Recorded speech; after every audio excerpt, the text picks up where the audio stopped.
Your family stayed in DC while you commanded in Connecticut, right? Connecticut. Yes. Many military families face similar geographic separations. How has your personal experience with this challenge influenced your advocacy for military families? So this is a tough question because I think I can answer it for and against these types of situations, right? Like for, meaning it's really great to go and get your command experience when you have a strong family unit who can manage while you're gone, right? My husband was also full-time colonel, 3 kids in high school. Moving would be hard, and not to mention he wouldn't have a job in Connecticut, right? He was stationed in DC.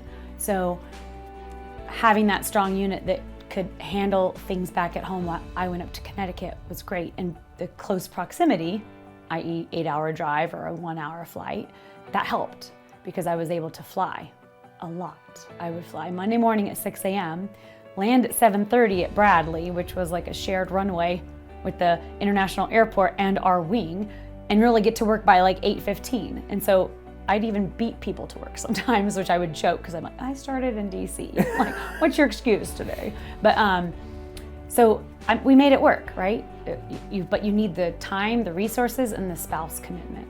So you're kind of like that geo-batch thing, you're not getting compensated. So your BH usually goes down for where you get stationed. You have to maintain 2 households. So that becomes a double bill. And then you have to fly back and forth. And then the time away from your kids, that's tough.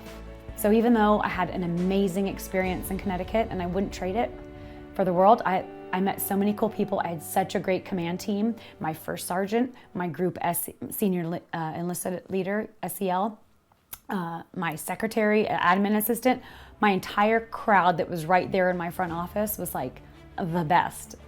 Like best leaders, awesome people. I had 5 strong squadron commanders, great chiefs in all of my squadrons, and just, it was fun too to be an outsider because I think some of the young airmen appreciated that outlook, like that you used to work at the Pentagon, or tell me about your experience that's not been 30 years of Connecticut, right? Mm-hmm. Because a lot of times we get that at our wings. We have a lot of people who've been there the whole time, which is great.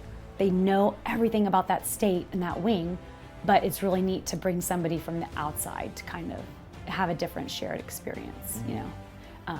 But on the other hand, like as a mom, you have guilt, right? Like, why did I go do group command? How long were you gone for? For 21 months, so about 2 years, but a little less.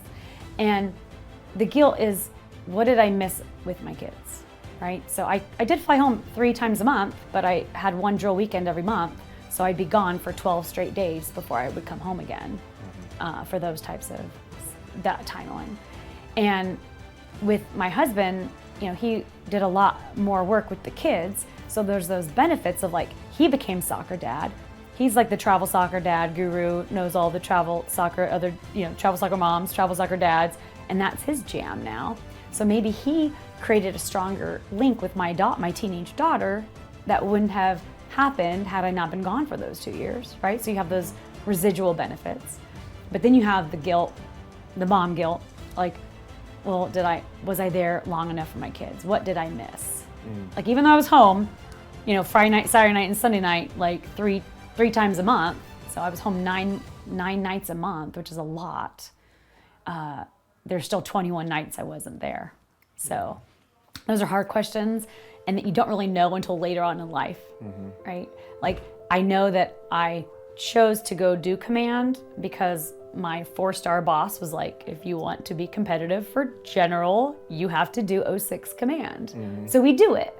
And then it's funny because like now I'm kind of making the decision to maybe not pin on general, right? Like, you've made it, but maybe my life is going to take a different route and I might not, you know, stay and become one. So you make those sacrifices so that you don't self-eliminate yourself from future opportunities, which I think is what would happen if you don't go do those awesome opportunities that aren't always offered where you are locally.